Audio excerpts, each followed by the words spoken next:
Hello, everybody. This is going to be a quick demo on how to get going on the coding portion of the web scraper extension.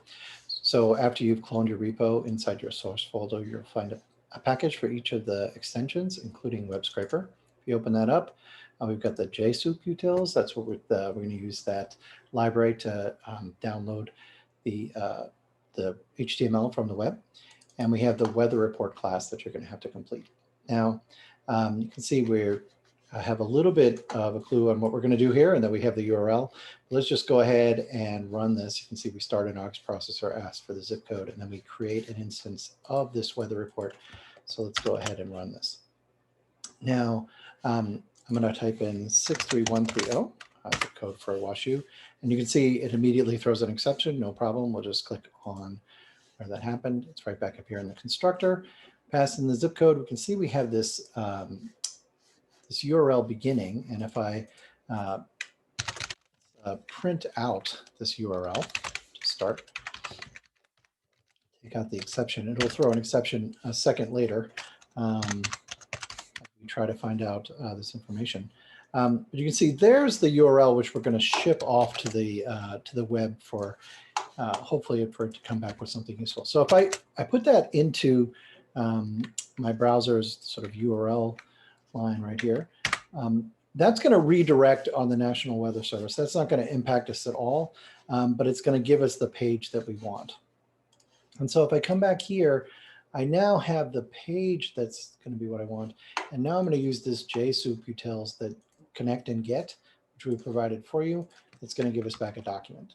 So if I do this, let's do JSoup and soup utils dot connect and get for the URL that we have, and that's going to return back a document. Now, what I'm going to suggest, this is how I approach this problem, is it's fine to print out the URL, and then I printed out the document text here. That'll print out everything in there before it throws an exception because something else happens, but 63130. And this just helped me out. Oh, that's the text all in one line. I think maybe just two string a little bit better. See how that goes. 63130. Looking for is this big long piece of text. So what I did was I copied that, and then you just bust out a text editor. And sometimes it's nice to just have the full text to just go ahead and search. You could keep running it and printing it out and searching within Eclipse, but I liked just having a text editor around so I could search for my forecast right here. And then when I'm like, oh, what is this tag I need to look at for the humidity? I've got it all right here now. So anyways, you come back here. Now we have the document.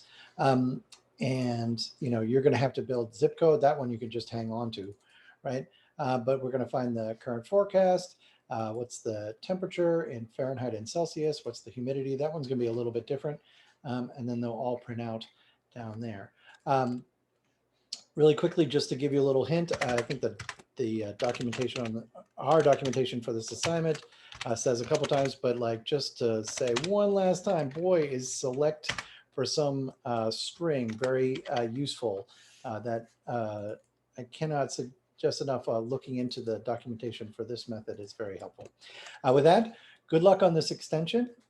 If you run into trouble, reach out to us for help.